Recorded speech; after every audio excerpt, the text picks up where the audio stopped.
તમારી નોકરીમાં આવતી દરેક અડચણોને દૂર કરવા માટે હનુમાનજી દાદાનો જે હાથમાં પર્વત લઈને ઉડતો ફોટો છે એ તમારા ઘરની ઉત્તર દિશામાં લગાવો.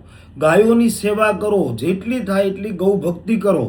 ગાયને તમારા જન્મદિવસના દિવસે એક મીઠી રોટલી જરૂરથી ખવડાવો અને ગુરુવારના દિવસે ગાયને ગોળ, ચણા અને ચણાની દાળ આટલું જરૂરથી ખવડાવો. ગુરુને મજબૂત કરશો એટલે તમારી નોકરીમાં આવતી દરેક પ્રોબ્લેમો દૂર થશે.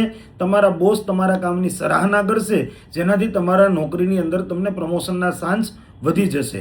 ગુરુવારના દિવસે કપાળમાં કેસર અને ચંદનનું તિલક કરો. નાવાના જળમાં થોડીક તમે હળદર પધરાવો.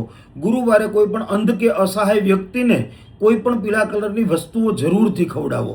ગુરુવારના દિવસે તમારે તમારા જીવનની અંદર પીળા વસ્ત્ર પહેરવાનો આગ્રહ થોડો વધારે રાખવો જોઈએ.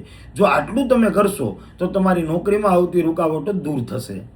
જય ગજાનન, જય માતાજી.